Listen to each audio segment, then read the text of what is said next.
Hello, friends.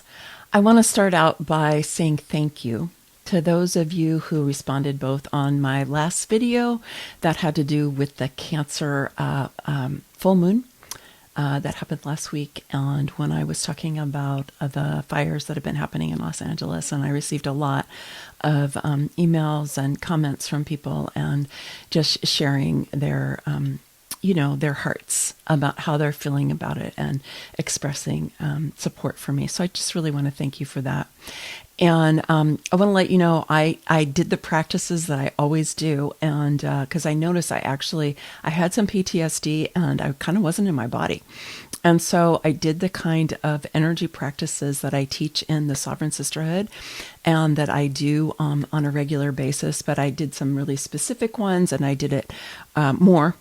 And I feel a whole lot better. So I was able to move out some of that trauma that I had from my own experience with fires, and then also from witnessing what was going on there. So I hope that if you're feeling anything like that, that you will take care of yourself as well.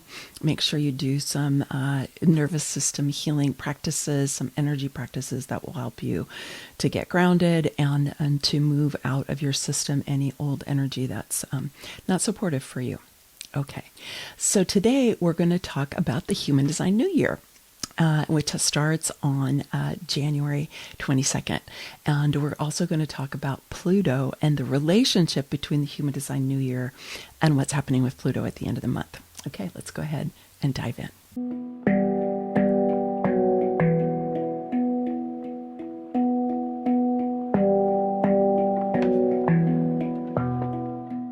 The Human Design New Year happens every year when the sun moves into the gate 41. So, why the gate 41? Well, the gate 41 is known as fantasy in traditional human design, or imagination in quantum human design. And it's in the sensing circuit, and it's really this kind of energizing, it's on the root center. So it is connected to the earth, it's connected to the root chakra, but it is this kind of imaginative, generative kind of energy. So that's what it means in human design, and we'll check in with that a little bit more in a second. In order to truly grasp the significance of the sun moving into the gate 41, we need to look to the whole human design mandala, and we need to look to the I Ching wheel, which is all the way around the human design mandala. And then also we're looking at the amino acid sequence, which is about basically how our DNA works. We can map the ring of our amino acids and how that works with our DNA right over on top of the wheel of the I Ching and also the human design mandala. And so you'll see from these images here that the gate 41 is maps over to what's called AUG, which is considered the start codon or the initiating codon. And what it basically means in simple terms is that this is the place, it's like the code that says, go now, let's start.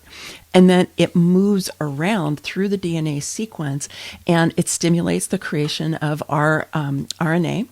And also then that starts moving into the creation of proteins. And basically our whole system works on the proteins that are created through a sequence like this.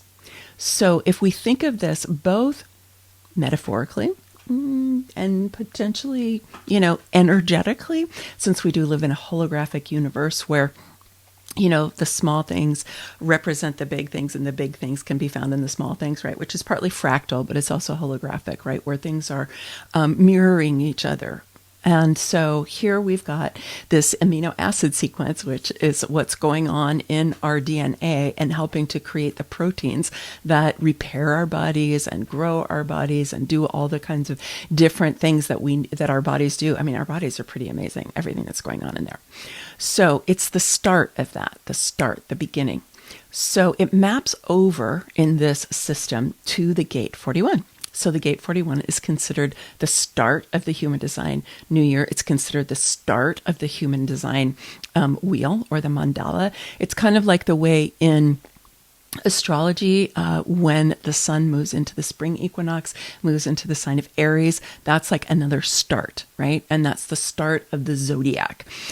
So we have lots of different starts, right? We have starts at the solstice, and we have a start with the Chinese New Year, which is coming up at the end of this month.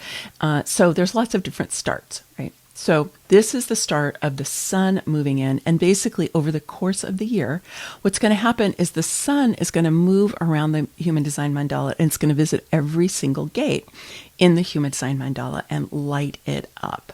And the earth is going to be opposite the mandala, and it's going to move around in the opposite way, just like this. Okay. So over the course of the year, the sun and the earth go through all of the gates in the human design chart twice.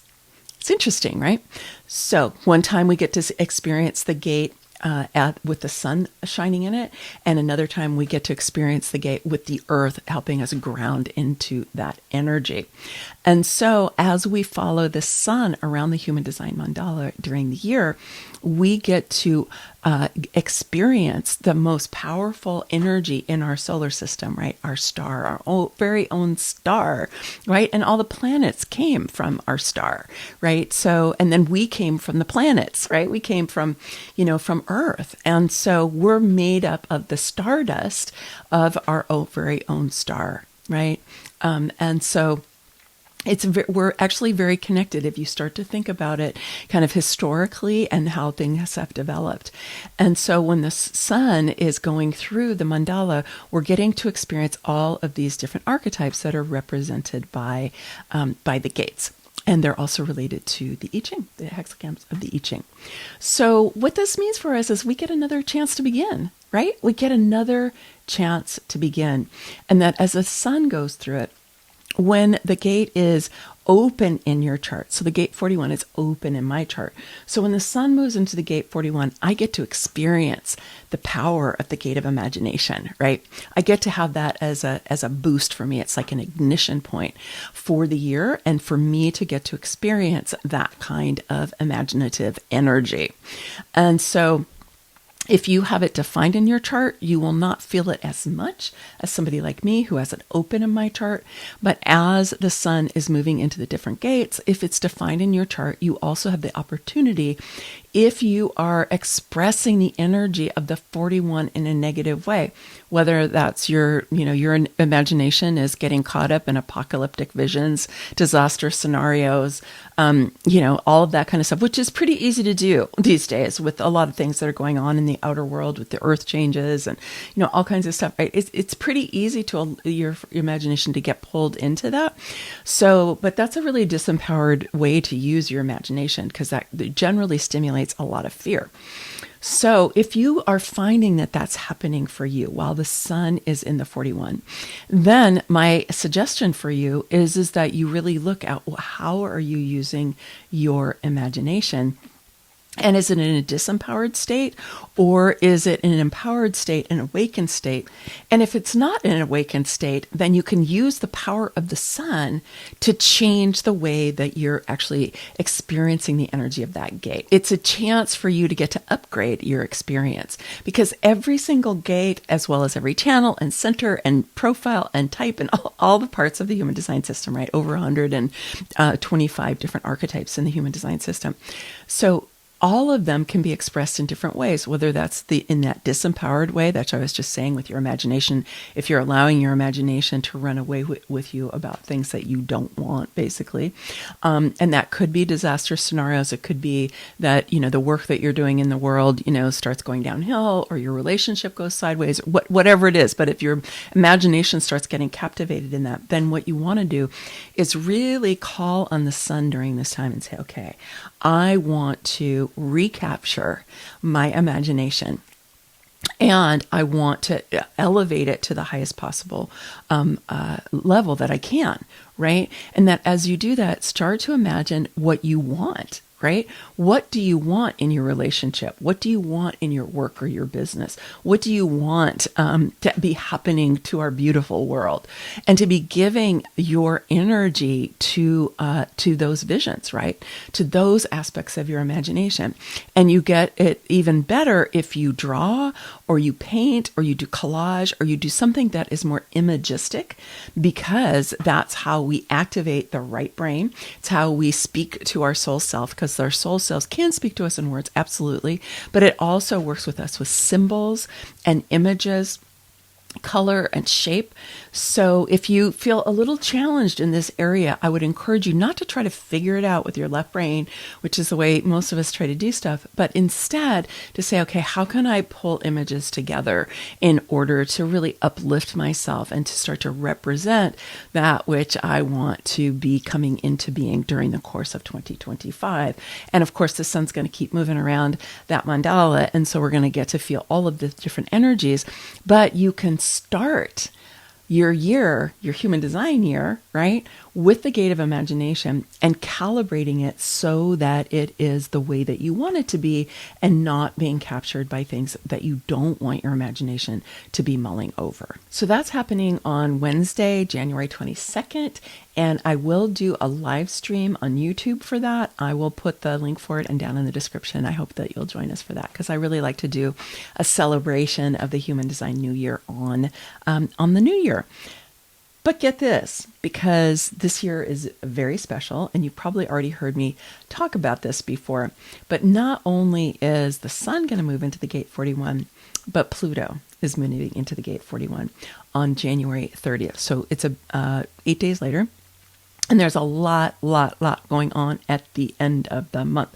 I'm going to talk a little bit more about that today, but then I'm also going to provide you with a series of videos, shorter videos that really go into what's happening with each of the planets and what's happening towards the end of the month, because all of the outer planets and the nodes, are all happening. There's just so much happening in the last few days of the month. So stay tuned for that. Okay, so back to Pluto. So we know that Pluto moved into Aquarius fully on the 19th of November. So this is something that the astrologers have really been focused on, and you've heard me talk about it. I've done multiple videos about it and so on. So because the age of Aquarius is very different than the age of Capricorn. And Pluto having such a long orbit, and it's an elliptical orbit, so it's not equal how much time he spends in the different, whether it's the astrological signs or the human design gates. It varies, right? It's not equal to everyone. But generally speaking, Pluto spends about 20 years in one of the astrological signs. And in the overview that I did for January, and you can go and check that out here if you want to, I go into this in more detail about Pluto's cycle. But here I really want to talk about the gate 41 and what this means for us, because Pluto is going to take another 20 years, approximately 19 years, to move around that human design mandala, and it's going to move through every one of the gates over that approximately 20-year period. And so the sun goes through and lights it up, right? Brings energy to it and says, hey, pay attention to this. Let's see what it can generate for us, right? How can we shine our light out into the world with the power of the sun with each of the gates, right? And how can we use that power to uplift ourselves around how we're expressing any one of the gates, right? Because that's kind of how the sun is, right? The sun is like, whoosh, right? Pluto, on the other hand, is not like the sun. Pluto is the god of the underworld. Pluto is the one, is Phoenix energy. It's the one that brings us deep inside, and sometimes burns down things so that we can then rebuild from either having cleared out what doesn't work for us or sometimes from a clean slate.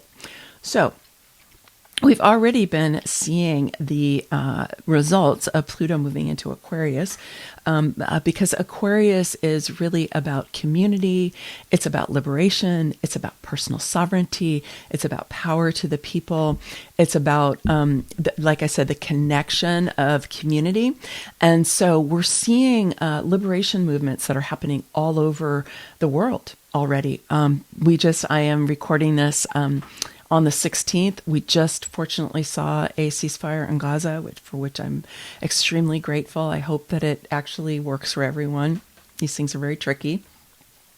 But we've also seen liberation movements in Syria, in Peru, in South Korea. And, it'll be interesting to see what happens here in the United States over the course of the next 6 months and the next year. As we have a new president who's coming in on Monday, on Martin Luther King Day, which is ironic. And we'll see what happens there, because there is an inexorable march into the age of Aquarius. And there are authoritarian or power over entities and forces in the world that are trying to grasp on even stronger than ever. And so we're seeing a bunch of that as well, right? So you can look for that in whatever country you're in or whatever community or environment that you're in. And so it's important not to, I believe, to give too much energy to that, because what we resist persists. Right. And when we try to push back against things that we don't like, especially things that are dying anyway, we push back on it, we actually give it our energy. And I love what Buckminster Fuller says, right? Is it's not like trying to change the current system. What we want to do is we want to create a world, a system, a way of being that is so innovative that the old system becomes irrelevant. And so my invitation to you is to use the power of Pluto moving into the gate of imagination, right? Not necessarily to be trying to so much clear out, although we can do that. Pluto has been in the gate 60, and we've been really doing that clearing out while Pluto was in the gate 60, right? Because that was so much about letting go of things that we really don't want to take forward with us, right? It's like these are things that, old school, not something that we want, old paradigm, right? And so we've been going through that. Now, we're not done with that process, but as Pluto moves into the gate 41, we're going to get a big boost from our imagination. And remember, again, this is the initiating codon, right? This is like the start button. This is like the go, right? Let's go, the green light. And so here we are, where Pluto is coming into this gate of imagination. And Pluto really goes deep, right? And so this is an opportunity for all of us to really go deep. So the sun is kind of like this bright energy, right? Pluto's like, we're going to go deep, and we're going to see what is the distortion that we have around our imagination. Where have we bought into images, stories, films, television, media, whatever, right? That haven't really been serving us. Things that we consider entertainment, but actually really colonize our imagination. Right? Because I don't know about you, but for example, like if I am watching TV and I don't generally watch it right before I go to bed, but I can find myself, processing those images in my sleep or even during my waking hours. And I had to back off really watching the videos that were coming out about the fires in LA, because I realized I was waking up with those images in my mind, right? And that was part of what was really making me, feel my PTSD again, right? Was as I looked at those images and they had gone in and kind of colonized my imagination to a degree, right? And then my imagination was working with it. And part of me was trying to process it as well so that I could come back into center. But you want to be really aware of what are you feeding into your imagination, and are you actually using your imagination, or are you basically outsourcing it to media? Because this is kind of normal these days, right? It's normal for us to outsource our imaginations. So rather than us actually using them ourselves, doing drawing or painting ourselves, making images or even singing or dancing, whatever it is, we tend to watch it now rather than do it.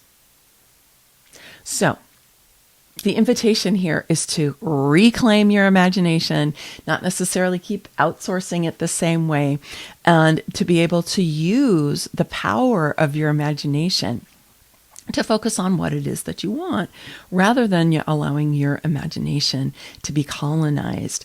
And it may be a time where you're going to be having to take out, right, images, stories, all kinds of things that really don't suit you, right? They're not things that you want to be your guiding light, right? Because a lot of people watch, action movies or war movies or, a television where there's, abuse happening, things like that. Like, do you really want to be populating your imagination with that? Well, when Pluto moves in on January 30th, he's going to give you a boost. And Pluto usually stays in a gate for about 3 to 4 years. So he's going to be here for a while. Okay.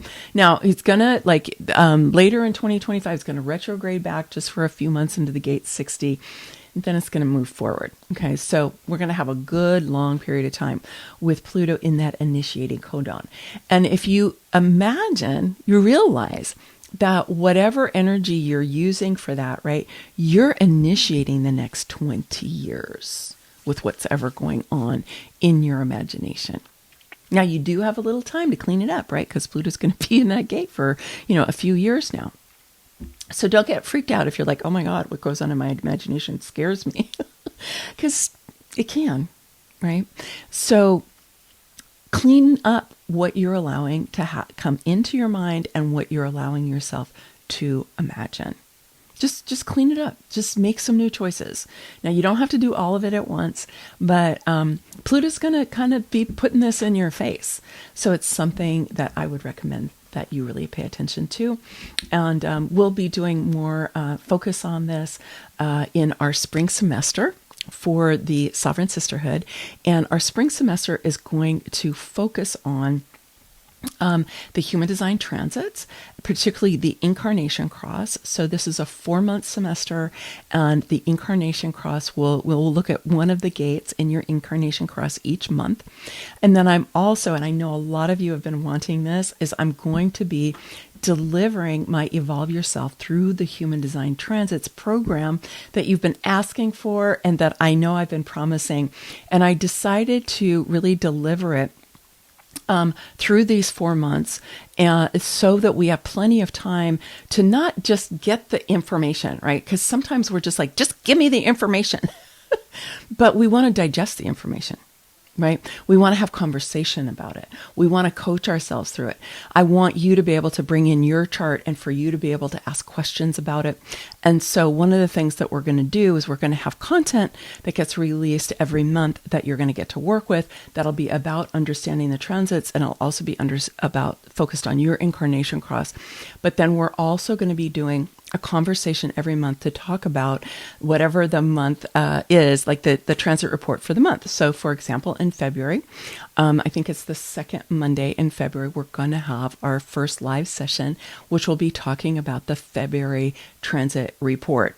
And so you'll get to come in and answer your questions. The video will be out long before then, so you'll have an opportunity to watch it and take notes about it and see how it relates to your chart to the extent that you understand.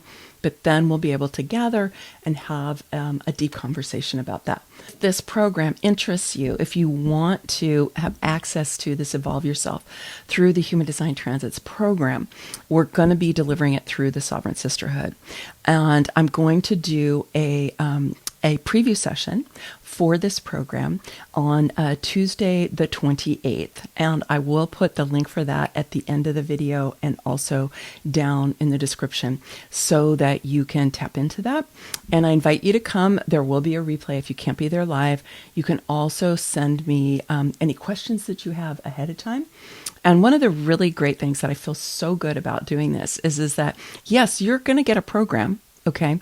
But not only that, you're going to get all the support that we already have in the sisterhood. You're going to gain access to curated content that I already have in the sisterhood. And you are at choice about how you want to participate. But I invite you, if this appeals to you, to come and check it out and see if it's right for you. The preview session is totally no pressure. This is not at all about me trying to sell you into this program. It's really about seeing if it's a fit for you. So I will go in more depth about what it entails and what you're going to get and what the sisterhood includes, all of that in that information session, in the preview session. And like I said, you're welcome to contact me if this is something that interests you and if you have any specific questions. Okay, and like I said, there is so much going on with the transits. I mean, it's kind of insane, honestly. So I'll be unpacking this for you through the end of the month. You'll be seeing a series of videos coming out about those transits and going more in depth to them. And then when we are in the sisterhood together and we're working through this program together, you'll get to see how this relates to you and your chart. And one of the things that we found in the sisterhood is that when we come together and we have conversation about things like this, we really learn a lot from each other. We illuminate each other's understanding because people bring in different perspectives. And that's really helpful. Okay, so that's my take on what's happening with the Human Design New Year. Just as a reminder, it's going to be happening on the 22nd. And I will give you the information about how to join us for that. I'll let you know about that preview session. You can find all of that in the description below. And then I hope that I'll connect with you on the 28th. And please do pay attention to the other things that are coming up here. We have a new moon that's happening at the end of the month, which is also the beginning of the Chinese New Year. And all of the outer planets, except for Uranus, are changing gates in the period of like 3 days at the end of the month. So I'll be unpacking that for you. And Uranus is actually doing a thing where he's slowing down, then going retrograde, and it's going to turn around and go direct. And what that means is just the power of Uranus is going to be accentuated. Anyway, okay, I could keep going, but I'm going to stop for now. Many blessings, my friend, and much love. Talk to you soon.